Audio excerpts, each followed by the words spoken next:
Parashá Shofetim.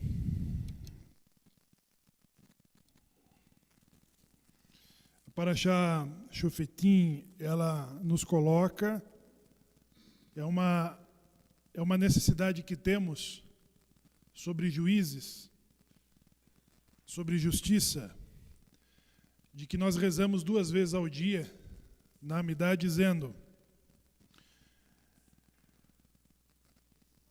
restaura-nos os juízes como outrora e os conselheiros como nos primeiros tempos. O equilíbrio do mundo e da humanidade, ele depende desse senso que, a partir de nós, do nosso juízo, da capacidade que temos de escolher as coisas boas e também de rejeitarmos as coisas ruins, todos os outros segmentos de uma sociedade, ele depende desse equilíbrio, que é o da justiça. E por isso que, de forma atemporal, nós olhamos para o futuro dizendo: restaura os nossos juízes como outrora. Nós fazemos menção para o futuro dos juízes que nós tivemos e que trouxeram justiça. Não é interessante isso? Nós desejamos para o futuro os juízes que nós tivemos no passado.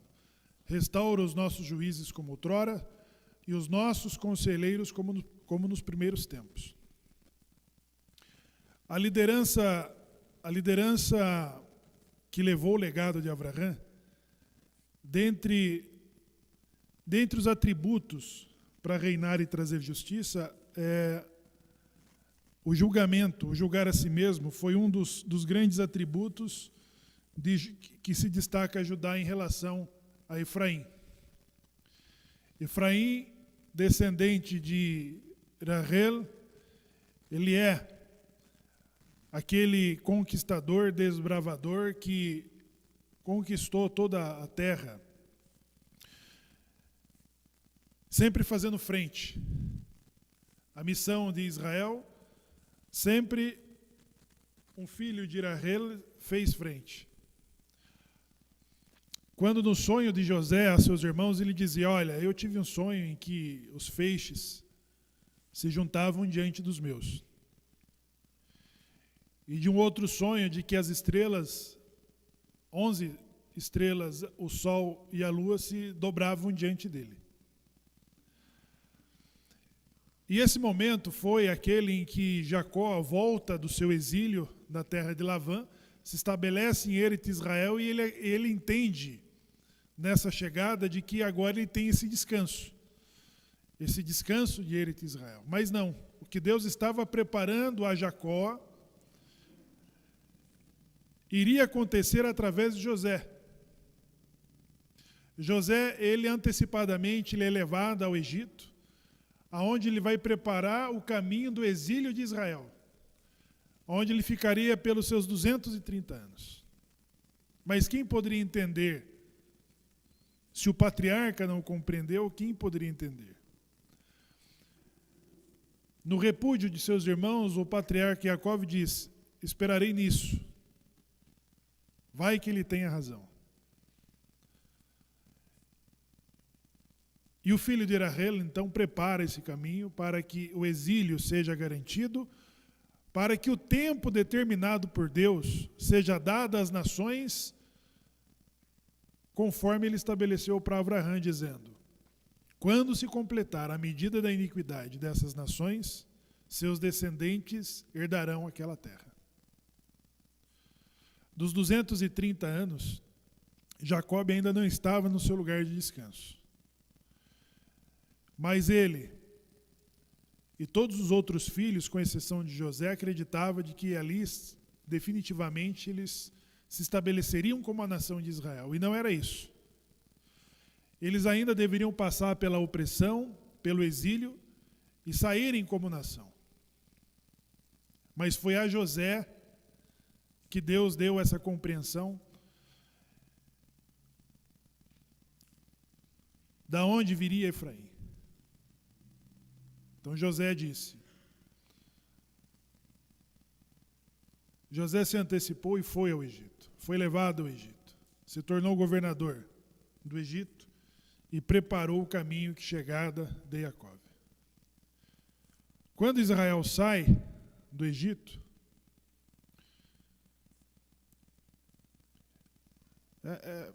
momentos antes,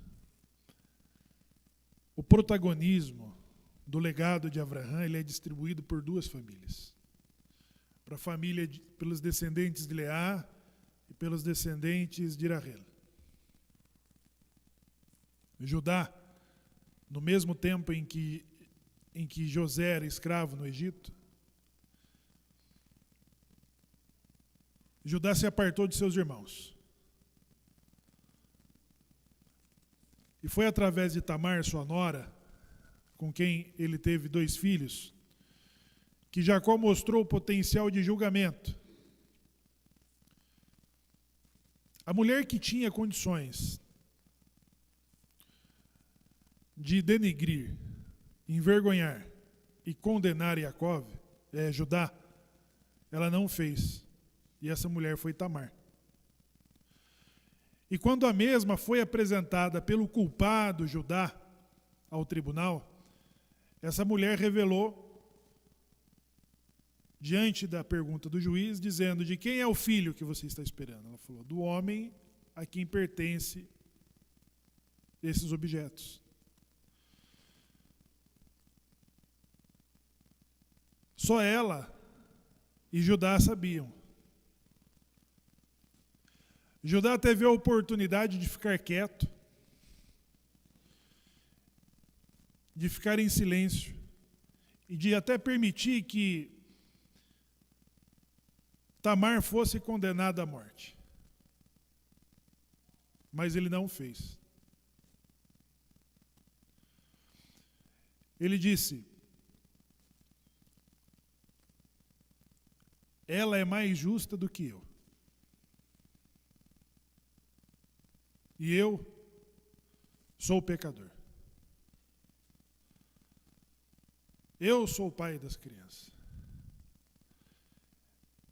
Esses objetos é o penhor de que ela tem em seu poder.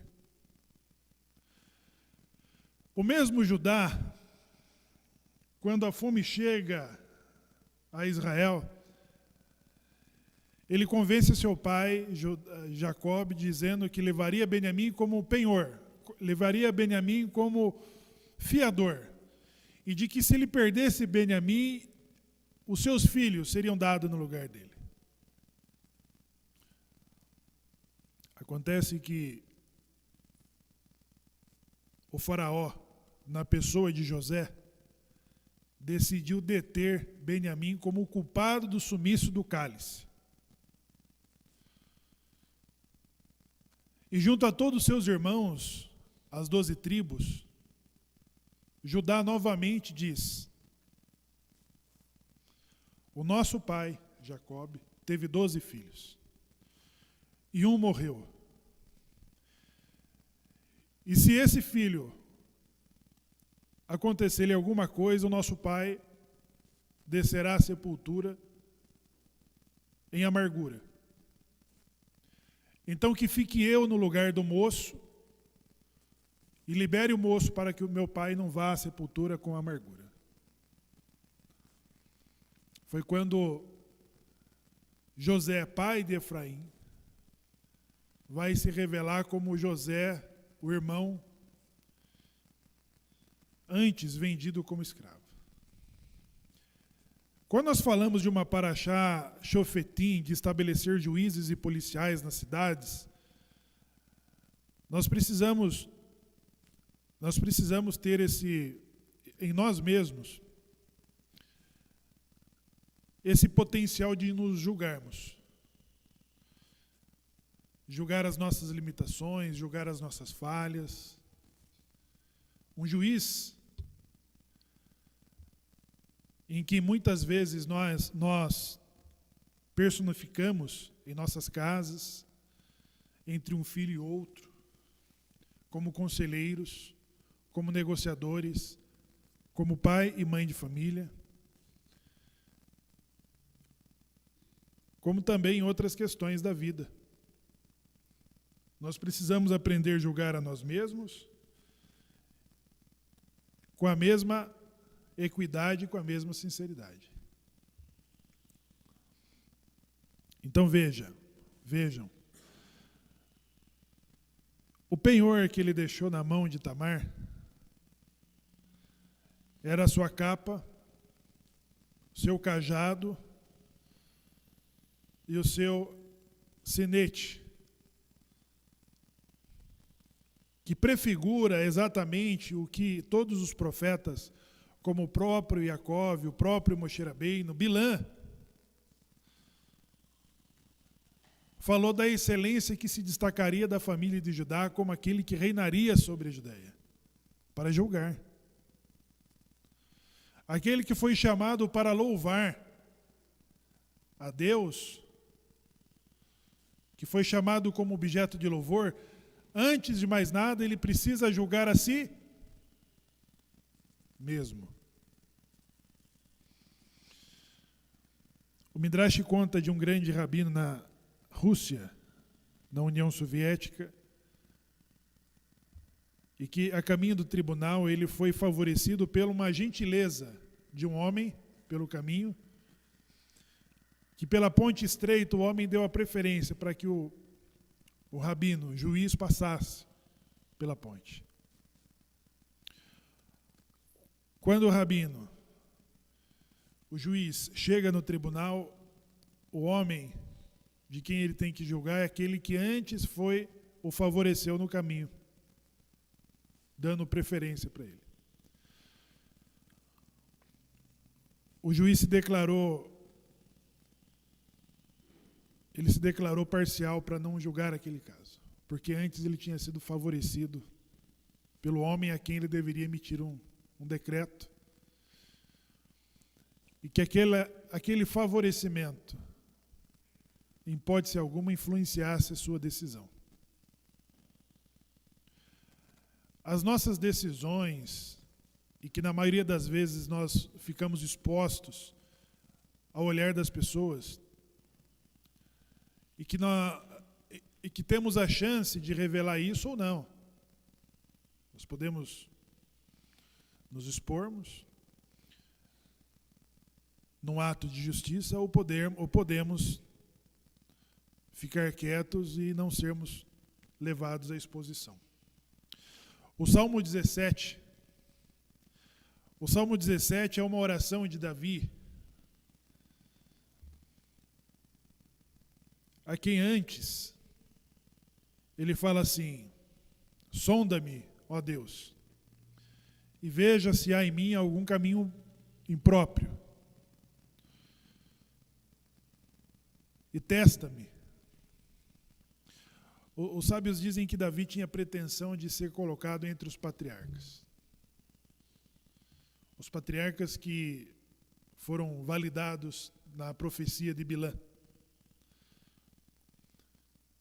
Ou seja, com alto nível de elevação. E Davi, tendo certeza dos seus instintos, ele falou: sonda-me e testa-me, e veja se há algum caminho mau em mim. Mas na leitura do Salmo 17, Davi ele está fazendo uma oração desesperada a Deus, do ponto de vista de que ele mesmo não tem certeza se Deus escuta as suas orações. Mas ele reúne todas as forças para fazer essa oração, quando ele entendeu de que o seu pecado poderia provocar uma má situação a Israel diante dos seus inimigos. Vocês sabem quando nós trabalhamos em favor do que nos odeiam? Quando que eles são favorecidos? É quando nós pecamos, é quando nós nos afastamos da presença divina, nós fortalecemos aqueles que nos odeiam. E dependendo do nível do nosso pecado e da nossa omissão, nós expomos até mesmo as pessoas que estão à nossa volta. E Davi, na oração do Salmo 17, ele estava enfrentando uma guerra contra os amonitas. Amnon, descendente de Lote, E quando Amnon se fortalecia e prevalecia contra os exércitos de Judá, na liderança de Davi, ele fez a oração do Salmo 17. Eu não vou citar o Salmo 17, que é para você ler em casa.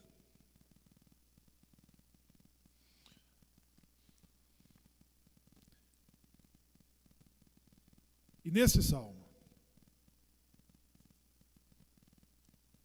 ele acontece depois de que o próprio Davi tinha pedido para Iove garantir a morte de Urias. Ou seja, Davi não foi longe com a sua pretensão de teste de idoneidade. Porque ele mesmo pediu para que o seu general garantisse a morte de um comandante, quando seus interesses estavam acima dos interesses da nação. E quando Davi falou, agora eu sou digno de ser castigado por esse pecado, mas não a ponto de que Israel seja punido pela minha culpa. Davi, então, fervorosamente, ele faz essa oração pela justiça de Deus.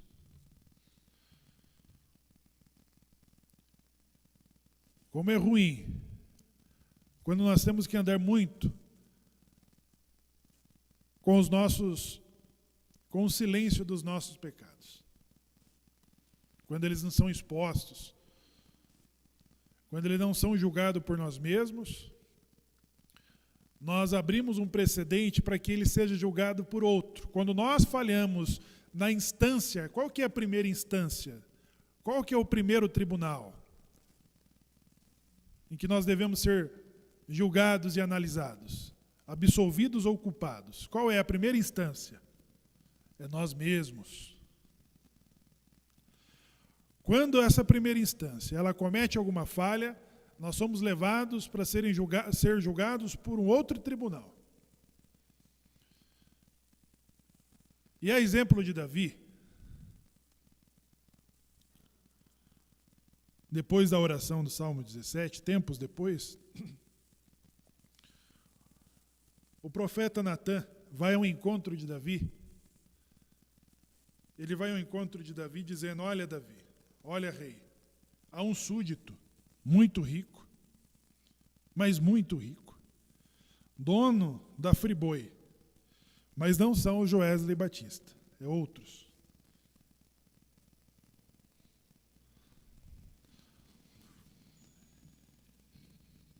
Eles têm muito gado, muito carneiro, muita carne. Mas quando eles foram receber convidados na sua casa, eles mandaram pegar um único carneiro do vizinho que é criado como animal de estimação. Matou e ofereceu para os seus convidados. Quando Davi ouviu esse relato, ele se enfureceu. Ele se indignou, é como você que está assistindo o Jornal Nacional ou outro tipo de notícia e que você se permite irritar ou se indignar com as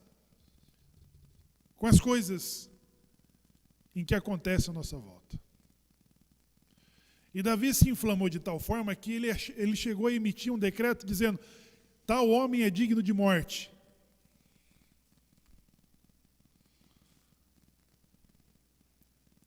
Pela injustiça.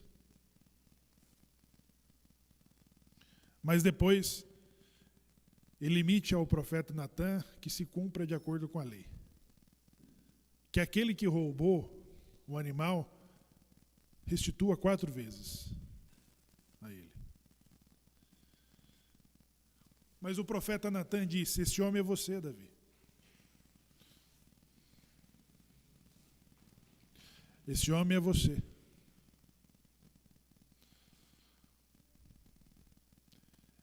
E o que Natã estava falando era a mesma coisa pela qual Davi estava se sentindo imperdoável na oração do Salmo 17. Então, quando nós falhamos em julgar a nós mesmos, esse julgamento vem de outro lugar. E da paraxá de estabelecer juízes e policiais, para que servem os policiais? Para execução penal. Nós não precisamos de polícias e segurança armada para receber nenhum prêmio, não precisamos não.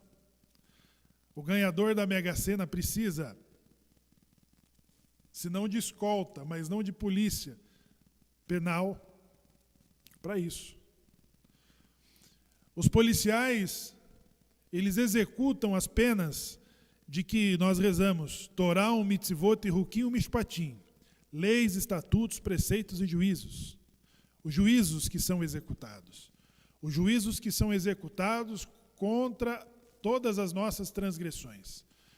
E quando nós não nos entregamos, os policiais executam as decisões tomadas pelos tribunais. Esse é o equilíbrio de uma sociedade. Quando esse lapso de justiça, um lapso da justiça, do nosso senso de equilíbrio, ele falha, ele precisa funcionar a partir da próxima instância. E sucessivamente isso vai sendo levado para jamais fugirmos daquilo que precisamos prestar contas. Eu vou abrir agora a participação para o Minian. Nós estamos vivendo períodos de transformação em nossa sociedade, no mundo, mas nunca antes a nossa civilização esteve tão envolvida com as questões de interesse nacional. Não passa mais desapercebidos atos de políticos, de líderes, de juízes, de tribunais, os tribunais das exceções, os juízes partidários e todas as outras coisas que ocorrem. A nossa sociedade, pessoal, uma coisa que eu tenho ficado muito, tem me deixado muito satisfeito, que a nossa sociedade, ela não está alheia, ela está indignada com as coisas que ocorrem de um lado e do outro. E quando existe uma sociedade que reage aos maus feitos, quando existe uma sociedade que grita e que se movimenta, então o mundo, ele está melhorando. O mundo está melhorando. Nós estamos saindo de uma era de escuridão para nós chegarmos numa era de transparência, de autojulgamento, de homens que falam assim, eu sou o culpado, ela é mais justa do que eu. Quando nós chegamos em momentos em que um juiz se declara impróprio de julgar porque antes ele foi favorecido pela pessoa que estará à frente dele da decisão de que ele tem que tomar. Existem os tribunais de que os seus escritórios são balcões de negociações com políticos, com deputados, com senadores, com empresários, de que os interesses dos tribunais estão acima da justiça.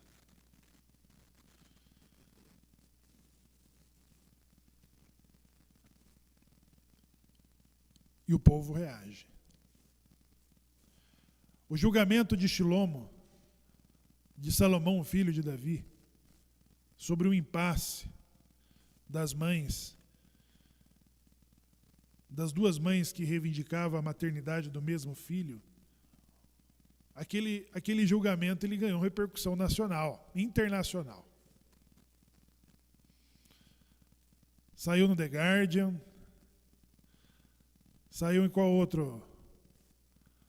Na Times. Fala outro aí, Rano, da Venezuela.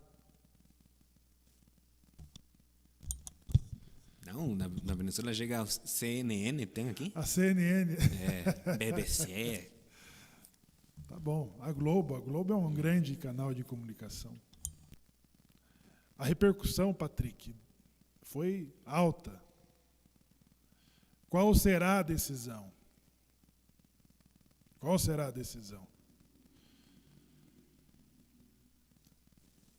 E aquela decisão foi o que validou ele como rei, de que a sabedoria de Deus estava sobre ele. Porque ele passava por um momento de desconfiança, de não aceitação. As pessoas não tinham segurança no governo de Shilomo. Mas depois entenderam de que o espírito de sabedoria, que a presença divina, ela fazia parte do julgamento de um rei que julgava com justiça, como o de Davi. As pessoas que tinham segurança em Davi. Entenderam?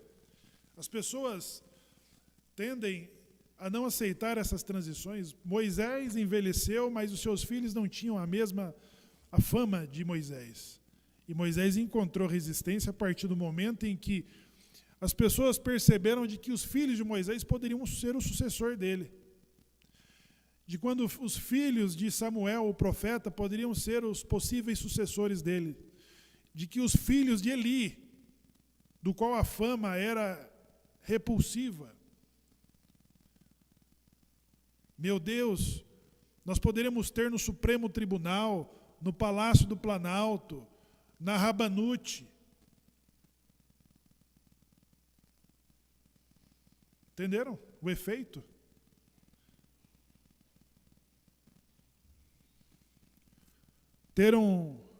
Que Deus nos livre de ter pessoas não confiáveis nessas posições. Né? Então esses líderes, eles sofreram, e Salomão sofreu também, porque Davi, ele conseguiu confiança de todas as tribos. E quando você consegue um líder de que ele consegue a confiança, parece que nós não conseguimos imaginarmos um sucessor que consiga, no mínimo, chegar perto dele. Então Salomão sofreu isso. Shilomo, ele não teve essa aceitação. Ele não era o favorito dos filhos de Davi para ser o sucessor, mas foi esse julgamento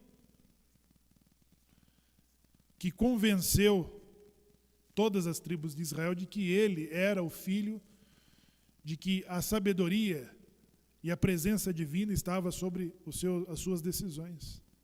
Né? O temor de que ele tinha dos céus. Minyan, hoje com a presença de Moré Ranô, Juan Pablo Leguizamon, o Noah, Rabi Ismael, o Aharon, o Ranô, que hoje nos conduziu nas rezas, juntamente com o Gabriel, nas orações dessa manhã. E eu vou pedir para o Rabi abrir para nós, ele que está cedendo para o Ranô. Agora aceite, Ranô. Tá bom, então. O Ranô é o nosso ancião de 80 anos, né? Mas o conhecimento dele é 85. A idade dele é 20 para as moças, já que ele é solteiro. Ah, meu Senhor. E o Pablo. Shabbat E Shalom. o Pablo é viúvo, tá bom? Sim, sim. É. Shabbat Shalom, Nikulam. Shabbat Shalom a todos que estão aqui presentes na sinagoga. E vocês que nos acompanham do outro lado da tela também recebam esse Shabbat Shalom. Todos que nos escutam para a discussão desta Parashá Shoftim, né? Queria começar o meu comentário, né? Perguntando, né? Se sente confortável hoje? Se sente cômodo, falando português também? Utilizar a frase cômodo, hoje, aqui, onde você está? É uma pergunta que eu faço e você mesmo responde no seu pensamento. Né? Queria começar o meu comentário, então, a respeito do terceiro ano da leitura trianual, né? A respeito dos juízes e dos policiais. Ranô, né? pergunta de novo. Como você se sente confortável hoje? Está confortável hoje aqui onde você está? Você que está de pé, nós que estamos sentados, você que está do outro lado da tela, está confortável? Se sente bem? É a minha pergunta, né? É para cada quem responder na sua mente, né? Não precisa falar. Se quiser falar, pode falar, né? Mas não precisa. É só um exercício para entrarmos na capacidade de entender o que vai ser falado nesta discussão, né? Qual que é a importância dos juízes e dos policiais, né? A Torá, ela já é a lei. Ela vem para nós como a lei. Então, se a lei é perfeita, se a lei está completa, se a lei é tão boa que veio da boca do sagrado, por que precisamos de juízes e de policiais? Não sei se dá para entender, né? Por que precisa? E onde estão esses policiais e esses juízes, né? E agora, mais uma pergunta, né? Qual que é o sistema que você mais gosta de governo, né? Existe a democracia, na Torá temos o reino dos reis, né? Ou seja, o reinado que o Eterno colocou através de Davi, a gente conhece esse, né? E temos os juízes, né? O período dos juízes que está depois de Yehoshua, de Josué, temos os relatos dos juízes, né? O livro de juízes, né? Qual desses você prefere? Democracia, como é que chama? Monarquia ou os juízes? Qual que você prefere, né? E todos esses têm problemas, todos esses têm contradições, todos esses sistemas de governo têm dificuldades, né? Tanto assim, que o governo do próprio sagrado, que ele esteve na frente, junto com Moshe, durante 40 anos, poderíamos falar que foi o governo que mais problemas teve na época de Israel, né? Então, mas qual que é o problema? O sistema de governo, as leis ou nós? Quem é que cria o conflito? Quem é quem cria a divergência de ideias? Quem é que cria as dificuldades? Quem é que tem essa capacidade de trazer conflito na nossa própria vida, né? Essa é uma resposta que a gente tem que responder pessoalmente também. Eu não posso responder por vocês que estão aqui hoje, né? Mas voltando então, onde estão esses juízes e esses policiais que o nosso Roche estava perguntando no começo, que ele falava, restaura nossos juízes como outrora. Onde estão esses juízes? Os comentários dos sábios falam que esses juízes se encontram no nosso corpo físico. Os juízes sendo os nossos ouvidos e os policiais sendo a nossa boca, né? A gente, quando escuta uma palavra, quando escuta alguma coisa, ela entra pelos nossos ouvidos e a gente analisa o que está sendo escutado. E dali a gente emite uma sentença. Esse é o sistema que a gente utiliza no português, no inglês, no hebraico, no japonês, em todos os idiomas. A gente escuta e depois a gente emite a sentença, né? Então, o que devemos fazer, né? Porque a nossa paraxá, ela fala assim: não valerá uma testemunha contra um homem, porque qualquer delito por qualquer delito ou por qualquer pecado, seja qual for o pecado que se afirmar a sua causa. Quando se levantarem testemunhas falsas contra alguém para testemunhar falsidade, então diz assim, como é que fala aqui? Agora perdi a parte, né? Mas ele fala assim, que não pode testemunhar uma só pessoa, senão dois. Então os sábios nos falam, né? No nosso corpo temos 2 ouvidos, temos 2 olhos, temos 2 buraquinhos no nosso nariz. E a boca só tem uma, né? Então, entra em contradição. Não podemos emitir juízo só com a nossa boca, porque ali estaríamos cometendo um pecado, porque fala que quem relatar alguma coisa, alguma sentença, tem que ter 2 testemunhas, né? Então, a nossa boca, ela sempre tem que estar junto com a nossa consciência, com o nosso pensamento, com a nossa alma e com o conhecimento que o Eterno nos entrega através da Torá, né? Então, não podemos escutar as situações que vêm a nós no dia a dia e julgá-las de boas a primeras. Não sei se fala assim no português, mas no espanhol a gente fala assim, de boas a primeras. Quando aparecer a situação, a gente emite o juízo. Não. No judaísmo não é assim. No judaísmo a gente vai primeiro nos juízes que são para julgar uma situação de 10 juízes. Se eles não tiverem a resposta, a gente vai para aqueles que são de 100. Se não tiver a resposta, a gente sigue subindo até chegar no sagrado, né? Então, é assim que nós temos que emitir os nossos juízos. Não podemos deixar que a nossa boca nos domine, que o nosso sentimento de raiva, o nosso sentimento de vingança, o nosso sentimento de euforia nos domine.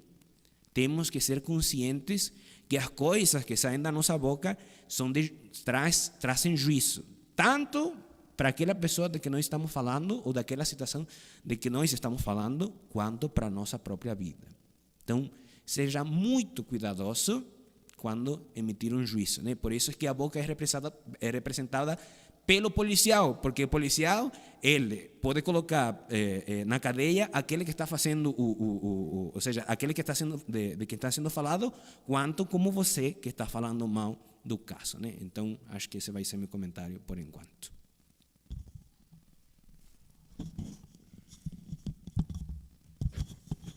Shabbat Shalom aos nossos prezados que estão em sintonia conosco.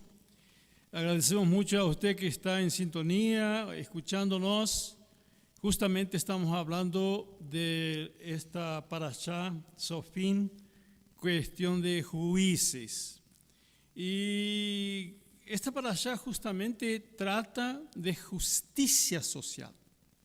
E isto é muito importante levar em conta justamente en este mes de Elul. Nosotros estamos en los primeros 30 días de evaluación personal de nuestras actitudes, de nuestro comportamiento, de nuestra conduta, y tenemos que llevar esto a sério. Bem, meus amados, nós estamos então na discussão com o nosso Moré, Shoftim, juízes. Interessante que o patamar no qual o Eterno nos coloca é acima. Já começamos, por exemplo, quando o Eterno diz, disto comereis e disso não comereis. Quer dizer que os goim comem qualquer coisa. Come rã, rato, porco e por aí afora. Quer dizer, baixo. A nossa alimentação já é pelo Eterno classificado. Disto comereis e disto não comereis. Quer dizer, nós estamos acima. É uma vida de santidade até na alimentação. Não guardar os dias, nós damos a santificação que o Shabat merece, porque o Eterno santificou e separou, abençoou esse dia. Então nós estamos também acima. Quem não santifica, quem não dá ao Shabat a santidade que ele tem, ele está embaixo. Agora, quando nós entramos em Sofetim, onde a justiça social é colocada em primeiro lugar, ou o Eterno, diminutamente, ele didaticamente coloca, por exemplo, relacionamento do núcleo marido e mulher, filhos, e vai na guerra então com relação às pessoas, o julgamento que nós temos que fazer, e muito mais ainda nós aqui na congregação, o respeito que devemos de ter com cada pessoa. Por quê? Porque cada pessoa está no mesmo nível espiritual, guardando, observando, levando em conta. Então, eu não posso maltratar você, eu não posso caluniar você, eu não posso acusar você, eu não posso. O que fez Moisés? Moisés, quando viu o egípcio bater no judeu, ele estava brigando por quê? Este egípcio tinha estuprado a esposa dele. E ele estava brigando com ele para ver se fazia juízo com as próprias mãos dele, o cara que estava brigando com o egípcio. E aí entrou no negócio, Moshe acabou matando o cara. Quer dizer, ele mesmo executou o juízo, de acordo com, como diz o nosso colegão aqui, Hanor, de acordo com sua consciência, falou, não, esse cara merece morte, estuprou aqui a esposa do israelita, do qual eu sou, ele é meu povo. Porque o egípcio estava abaixo dele e ele estava um pouquinho em cima.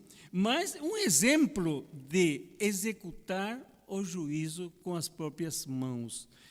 A pessoa emitir juízo. Se nós temos juízes, por exemplo, nós temos o nosso Rosh, nós temos essas pessoas que estão, então, acima de nós, com conhecimento e com poder de julgar antes que nós condenemos este ou condenemos aquele.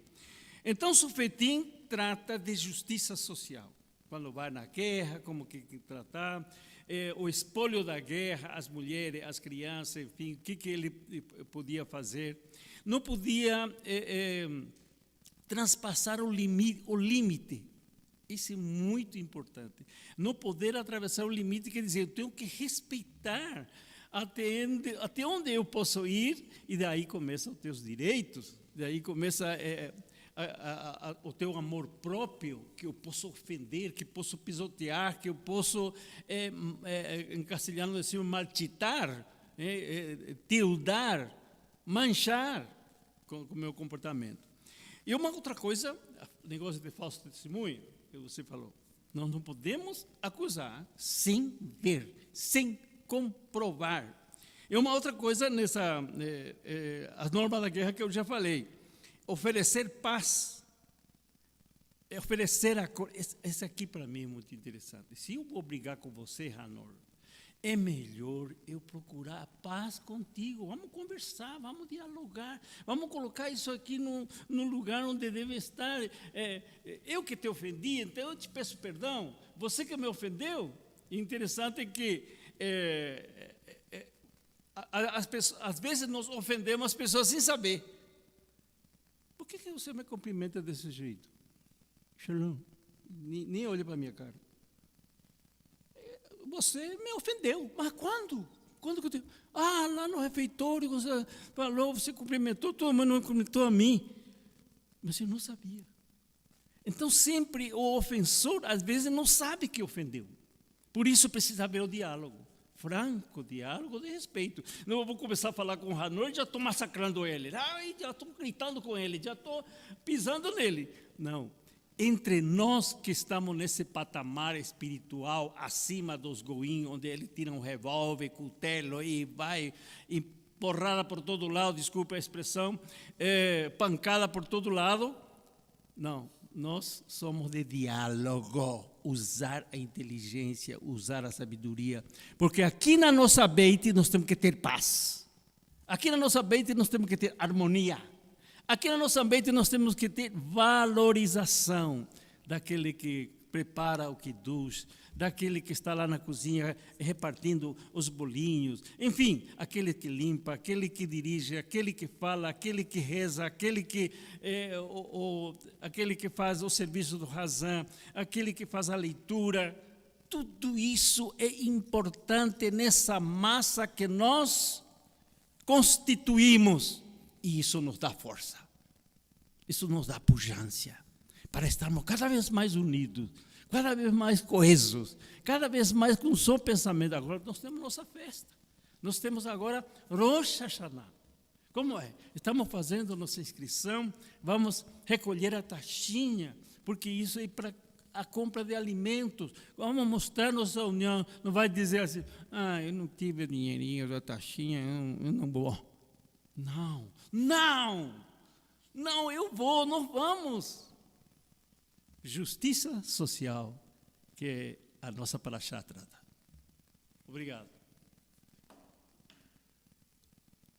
Na verdade, é justiça social, civil. O que mais, Elisheva? Esta porção ela inclui a decisão sobre os profetas. E Moisés falava com a geração que tinha um interlocutor que falava diretamente com Deus. E de que muitos que ali ainda estavam, eles mesmos tiveram a experiência de ouvir o próprio Deus e de ver a reação de como que a terra reagiu à presença e à manifestação de Deus.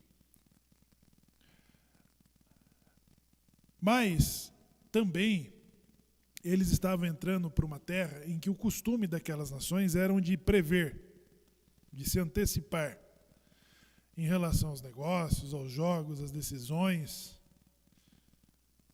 ao amor, enfim, para qualquer outra coisa. E eles usavam de diferentes formas. Necromancia. O Gabriel falava que aqui na região de Curitiba está tendo uma ocorrência de desaparecimento de corpo de crianças do cemitério. Vocês acham que é uma coisa de 3.000 anos atrás? Não.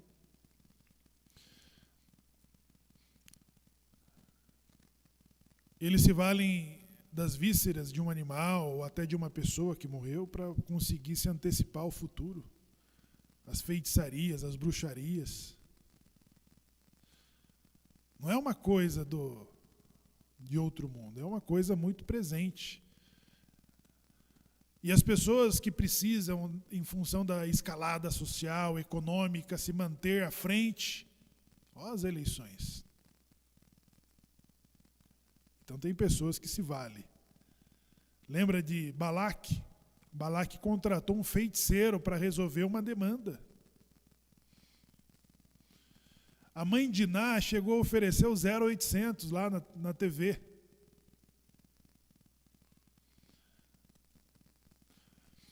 Então, ao povo com quem Deus tinha falado, ele falou, olha, vocês não poderão ser seduzidos pelo comportamento das nações, de se valerem das previsões de todas essas formas, que ela não é válida. Mas, ao mesmo tempo, a Torá promete de que os judeus terão um profeta em cada geração. É como se, em todas as gerações, Deus disponibiliza um profeta. Aquela geração que merecer de que Deus precise falar a ela através desse profeta, ele manifesta esse profeta. A geração que não merecer, ou de que não precisar, aquele profeta não se manifesta. É uma das interpretações. Mas por que Israel pode se valer dos profetas e as nações não podem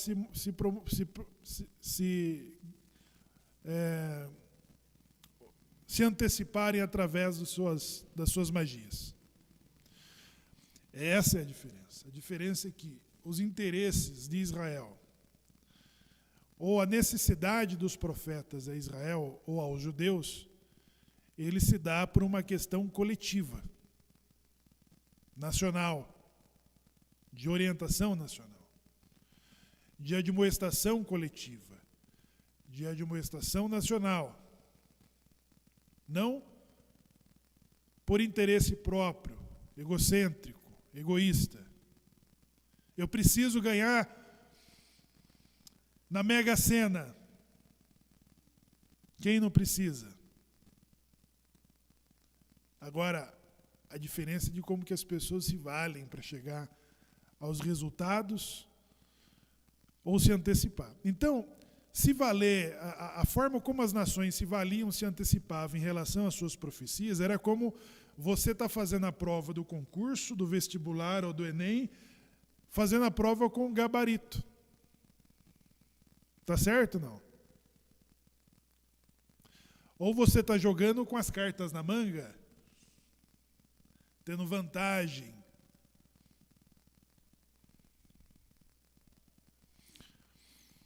E as pessoas, elas saem de casa, elas veem o horóscopo para ver que cor da roupa ela vai sair. o número da sorte. E o que foi decidido para ela no amor, no dinheiro, no trabalho. E ela toma suas decisões assim. Né? É como aquela surpresa que alguém preparou para você, no aniversário, de casamento. E alguém desavisado fala assim: Ranô, estão preparando uma surpresa para você. Mas você não fala nada, não. Quando você chegar, Ranô, vai ter um bolo, vai ter churrasco. Mas não fale que eu te falei. Entenderam, não? A minha ilustração, a diferença de Canaã e de Israel, de como que eles se valiam das previsões, e qual a necessidade que temos dos profetas, da Torá. Nós temos 55 profetas, de que Moisés é o pai e mestre de todos eles. A revelação máxima da Torá, ela é acompanhada do Taná, dos profetas e das profetisas, das mulheres, por meio de quem Deus falou, dentre elas as matriarcas. Os profetas sempre apareceram. Prestam bem atenção, o juiz tem mandamentos. Os juízes têm mandamentos e preceitos de que eles precisam cumprir. Os profetas têm mandamentos e preceitos de que eles precisam cumprir. Os judeus têm mandamentos e preceitos de que eles precisam cumprir. O rei de Israel tem preceitos e mandamentos para eles cumprirem. Não poderia ter muitos cavalos, muitas mulheres, tinha que andar com a cópia da lei para se consultar e se orientar todos os dias. Não poderia acumular muita fortuna. E os profetas também. Os profetas tinham que ser aprovados pela opinião pública. E às vezes a opinião pública acertava ou errava. Eles chegaram a prender um profeta de Deus e soltar um falso profeta. Então depende muito do que você quer ouvir. O que você quer ouvir? As 6 dezenas? Ou como chegaremos em Rosh Hashanah? Né? Então, o profeta Jeremias foi preso. E o profeta Ananias foi solto. O que nós queremos ouvir? O castigo e a condenação, ela vai para ambas as partes. Então, quando nós tivemos um profeta, lá diz o seguinte: o profeta ele não pode profetizar em nome de Deus e aquilo não se cumprir. Ele não pode profetizar em nome de outros deuses. Ele não pode profetizar contra a própria Torá. E ele também não pode cometer plágio. Ele não pode usar a profecia de um outro profeta de que não tenha sido por ele. Qualquer uma dessas questões enquadraria o profeta como falso. E o profeta também, ele não poderia receber a profecia e omitir de passar a profecia. Todos, ou quase todos os profetas se resistiram a Deus, como o próprio Moisés o fez. Moisés disse: eu, Senhor, eu não sei nem conversar, nem vão acreditar em mim. Jeremias falou: eu sou moço demais, sou jovem. E Deus falou para Jeremias: eu escolhi você, Jeremias, do ventre da tua mãe. E Yeshayahu falou assim: ai de mim que vivo em meio de homens e lábios impuros, eu não posso ser o teu profeta. E Jonas simplesmente se escondeu debaixo da sacola. Yoná. Então, não é uma função de que as pessoas fazem concurso público para entrar. É uma função de responsabilidade e de que os efeitos e a aprovação popular são diversas. Moisés fez o que fez e por várias vezes foi ameaçado de ser apedrejado pela opinião pública. No momento em que o Ibope não aprovava ele estava lá embaixo da opinião pública. Ele não ganhava nas urnas de jeito nenhum. O que nós queremos ouvir? Nós estamos numa geração muito sensível do politicamente correto. As nossas crianças não sabem mais o que foram os Trapalhões, o Chaves, em que chamava as palavras de que hoje são proibidas. Nós usamos o politicamente correto e aumentamos a malícia, lá no máximo. E uma geração hipersensível, de que ela não pode ouvir nada que possa agredi-la, que possa incluí-la nos grupos das minorias. Que tipo de profeta, que tipo de juiz, que tipo de presidente, que tipo de deputado, de rabino, de professor essas pessoas escolhem?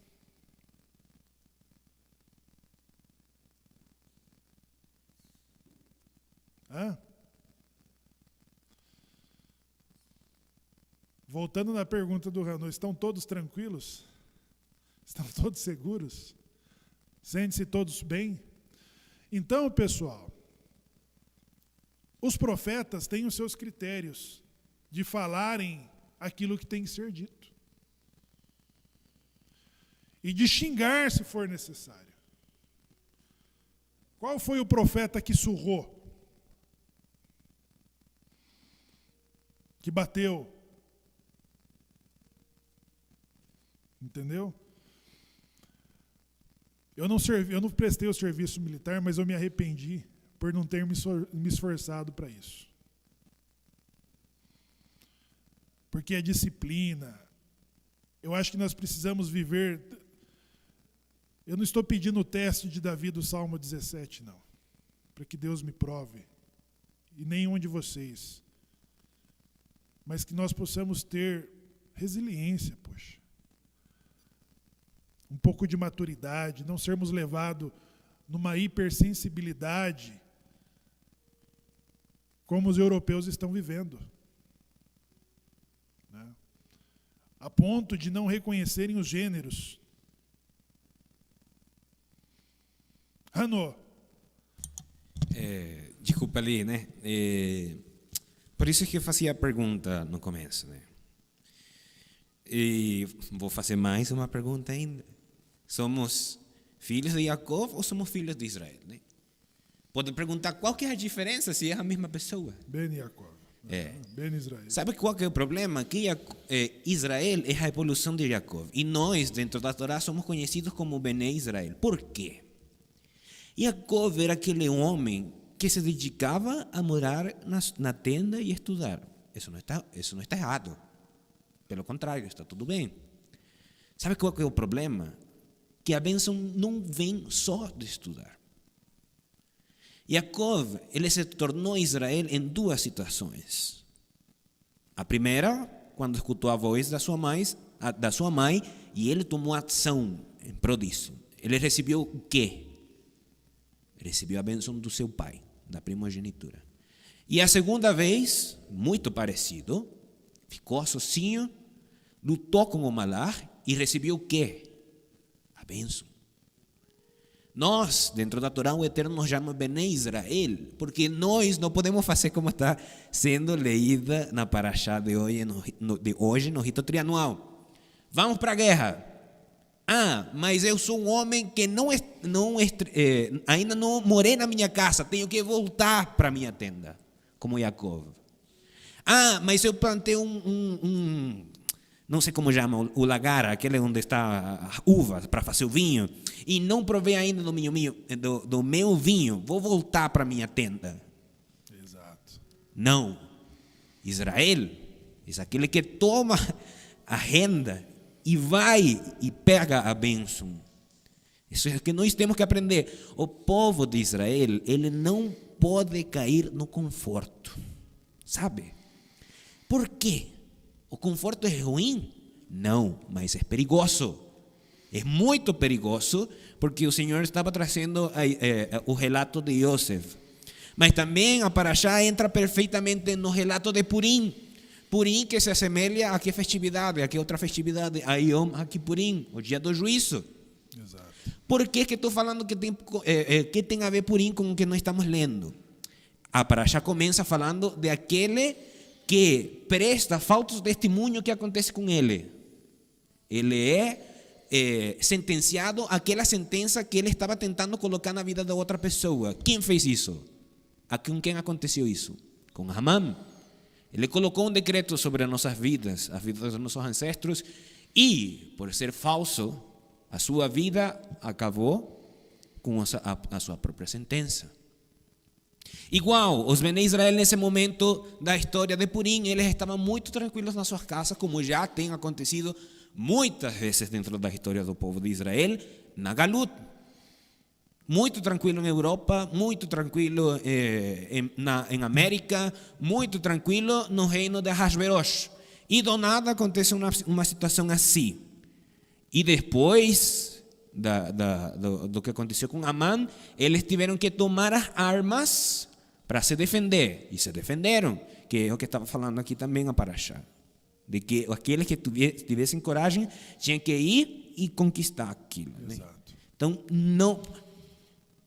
A pergunta vai de novo. Está confortável no seu assento aqui agora? Meu Deus.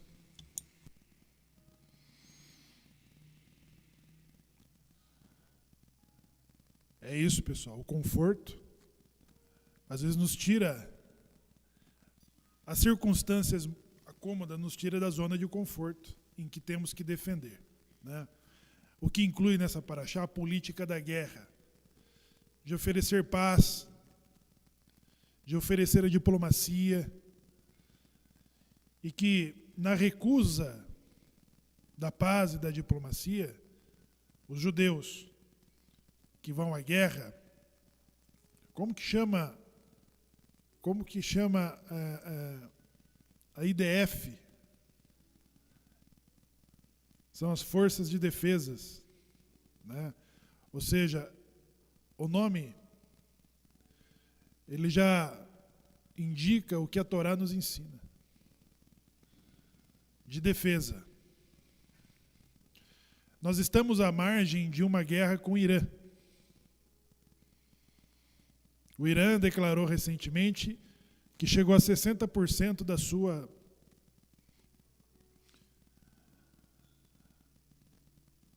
da purificação do urânio, enriquecimento de urânio. E 60% ele já tem capacidade de produzir uma arma nuclear. Uma arma nuclear na mão de quem está ameaçando a destruir países. Simultaneamente, o Irã mantém há anos terroristas no Iêmen para atacarem a Arábia Saudita, na Síria e no Líbano e na Palestina para atacarem Israel.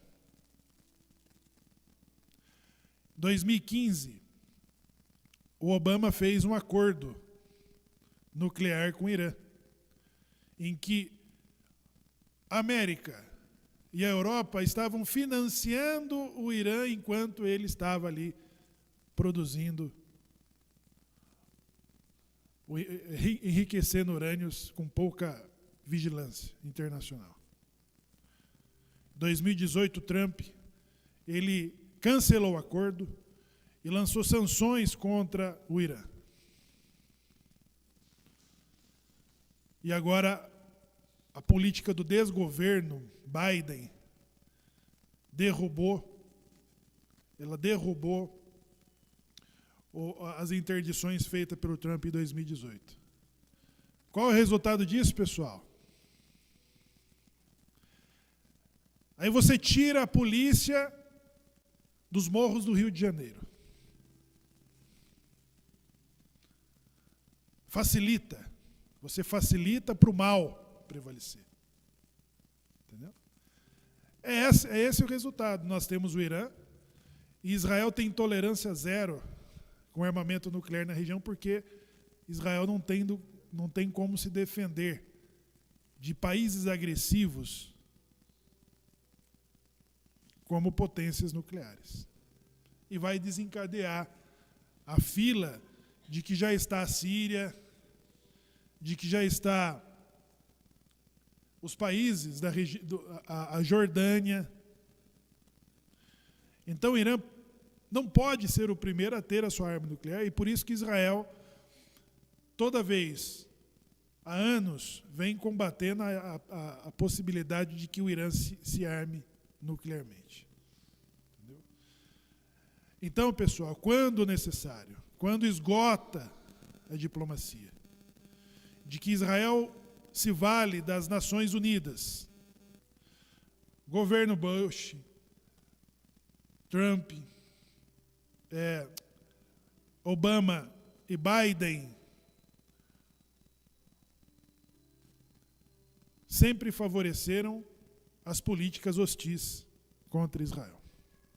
Entendeu? Então, quais são os apoios que Israel precisa? Ele precisa de apoio na diplomacia da ONU, quando ele tem que reagir, quando ele tem que explodir uma centrífuga nuclear clandestina. Ele tem que ter apoio militar dos países que ocupam aquela região, como acontece por parte da Rússia, de todas as vezes que Israel tem que deter os avanços iranianos da Síria, na divisa com Israel, tentando ocupar as colinas do Golã. Do Líbano, pelo Hezbollah, da faixa de Gaza pelo Hamas. O Irã mantém todas essas frentes, inclusive o Biden, ele desclassificou o grupo como terrorista. É como falar assim, o pedófilo agora vão cuidar do jardim de infância, vão ser professores das crianças. Entenderam ou não? A minha ironia traduz os desgovernos, aonde não tem tribunais, aonde a justiça não funciona, você vai criando colapso, vai mexendo com a estabilidade da paz. E o presidente que falava alto, que gritava, era estúpido, ele era a ameaça da Terceira Guerra, ele promoveu a paz, o acordo de Abraão entre os países. E o presidente da paz, do amor e do politicamente correto está trazendo o mundo à beira da Terceira Guerra Mundial. Aí a pergunta do Renault, vocês estão tranquilos? Está todo mundo tranquilo, em paz? Estão bem confortáveis? Os líderes que têm medidas, nem sempre eles são educadinhos, bonzinhos, fininhos. Essas lideranças no rabinato, nas escolas, como que você quer que seja a escola que seu filho estude? Que tenha traficante, tatuador, conteúdos de que você não assiste em tua casa? É esse o professor que você quer da escola do teu filho? O diretor da escola? O secretário da educação? A Secretaria de Cultura, ou os Ministérios de Cultura? Então, pessoal, o politicamente correto está destruindo a virilidade dos homens, a sensibilidade das pessoas, a educação. Entendeu? Então, Shoftim nos prepara, designará juízes para ti. O juiz Aharon, Hanor, Juan Pablo, o juiz Noah, o Ismael, as juízas, designarás para ti juízes e policiais. Somos nós. E na ausência desses valores, nós temos que fazer a nossa parte. Então, os covardes pedem licença e falam: eu vou ter que cuidar da casa que eu não usei. Os covardes pedem licença e vai cuidar da sua plantação de uva. Os isentos têm permissão de sair, porque a Torá permite.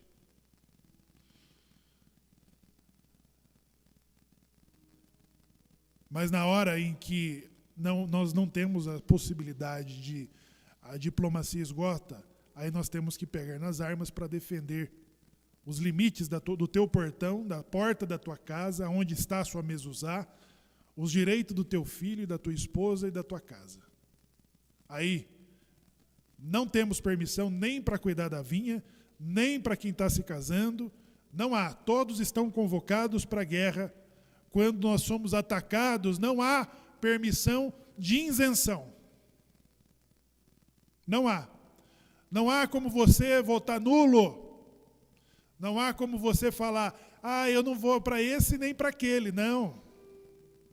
Quando o negócio vem para cima de você, pega um cabo de vassoura, uma arma, uma faca e vai para cima do negócio. Entendeu? É isso que a Torá está falando. Nós temos assim, enquanto temos as condições de oferecer paz, diplomacia, nós temos até a permissão de sermos isentos. Mas quando estagna isso e que os nossos direitos, a nossa existência, a nossa religiosidade, as nossas liberdades individuais, as nossas liberdades coletivas, o controle da imprensa, o controle digital, o controle da religião vem sendo tomado, aí, pessoal, temos que nos tornarmos macabeus, resistentes.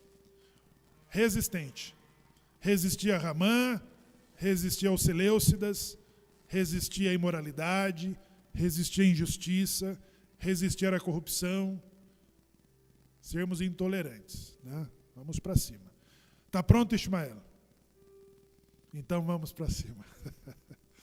O Ranô e o Minyan têm permissão aí para mais comentários. Sim, uma coisa interessante que dentro dessas possibilidades do homem que volta para sua casa, não fala nada a respeito do filho, sabe? Fala da mulher, fala da casa, fala da produção dele agrícola, mas não fala do filho, sabe? Tipo assim, vou colocar assim um exemplo, né? E aquele homem que tiver um filho e não ter feito o bar mitzvah, ele pode voltar. Não fala isso aqui nesta porção. Sabe por quê? Porque aquela árvore que dá fruto, ela protege o seu fruto. Sabe? Dá para entender? Então, o justo, fala o Salmo 92 do dia, esse é o Salmo do Shabbat, fala assim: o justo florescerá como a palmeira, né? Então, a pessoa não falava que a árvore que dá fruto era que podia se manter, né? Então, um homem que tem filho, só ele sabe realmente que é proteger a sua casa, sabe? Excelente, excelente. Rabi.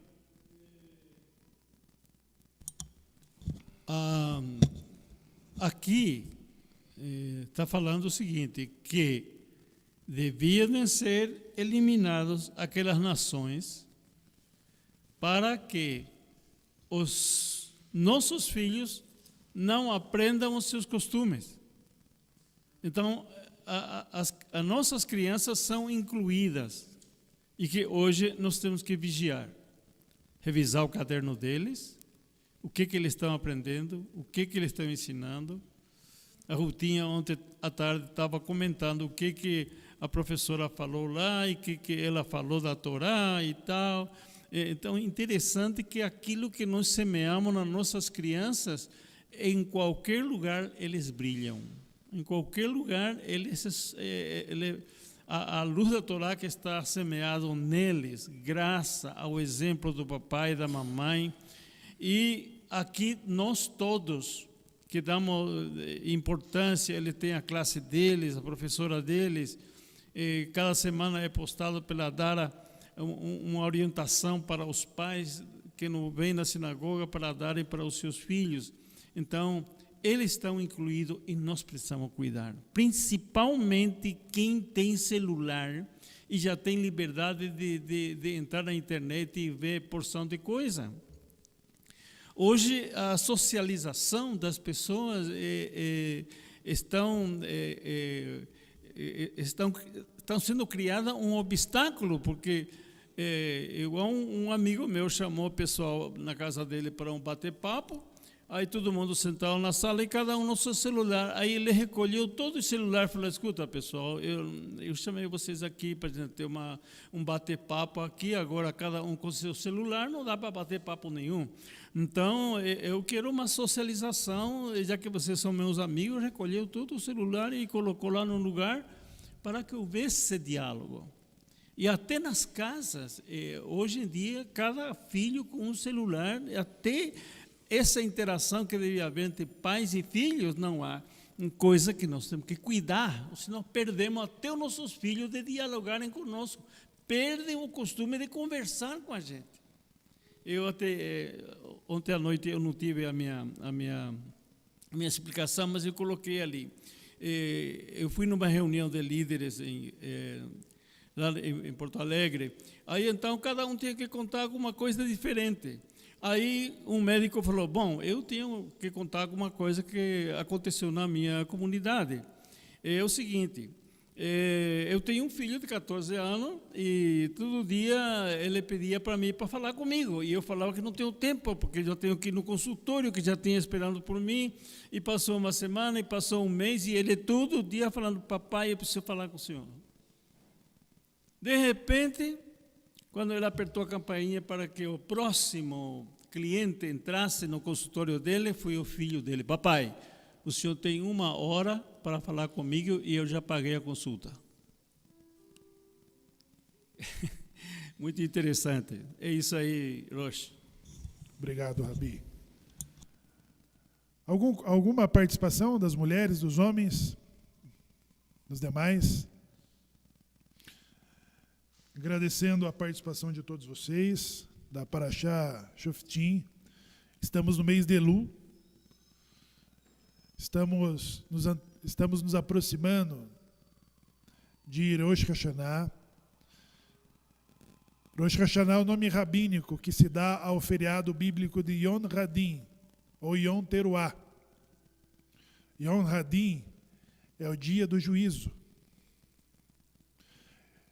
E nós estamos falando do juízo final, não do apocalipse cristão, mas do juízo que encerra o ano de 5.782, em que vai para a balança todos os nossos atos bons, meio bons, e os nossos atos não tão bons e ruins. E essa balança é a justiça, naquilo em que omitimos, falhamos, negligenciamos, aquilo em que fomos excelentes. E essa balança ela emite um decreto para o ano seguinte, que pode ser bom e pode ser que pode entregar, Rabi, pode ser.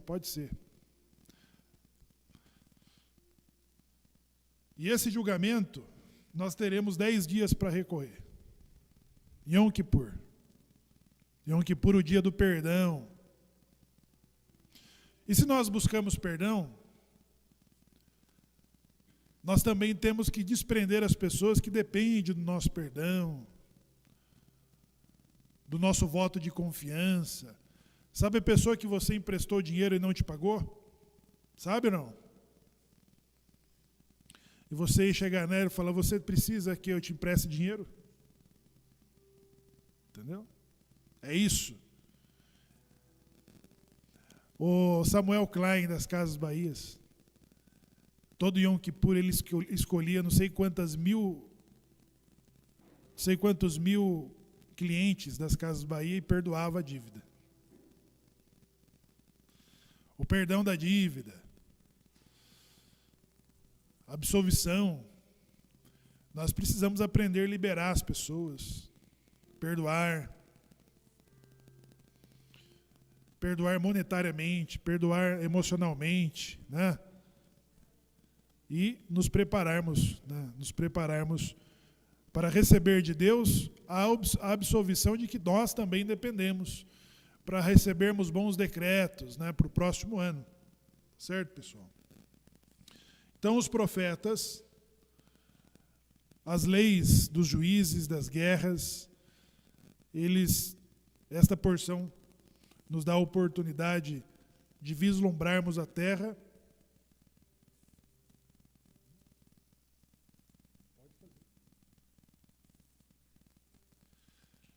nós possamos chegar em momentos elevados, né?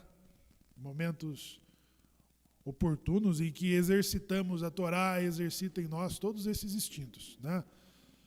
E vivermos em comunidade é viver com os diferentes, é viver com as dificuldades. E, do contrário, nós viveríamos sozinhos, onde nós mesmos somos os bons, né? Então, quando vivemos com a comunidade, compartilhamos momentos como esse, nós também testamos tudo que a Torá coloca em nós, né? O que estamos aprendendo hoje de Torá, isso vai ser colocado num forno para fazer os testes. Ou seja, nós somos o objeto que vai ao forno. Então, quando nós vamos ao forno, são testadas todas as nossas resistências, qualidades, os atributos, né? E quando não fica pronto, então nós voltamos, pegamos mais uma porção de Torá e voltamos ao forno. E isso aqui é o forno, o convívio, né? Viver em sociedade é os testes que temos de Torá e a oportunidade de nos aperfeiçoarmos em todos os relacionamentos, em todos os negócios, em todas as oportunidades em que temos uma atividade nessa sociedade curitibana, né? E a você que nos acompanha de casa também,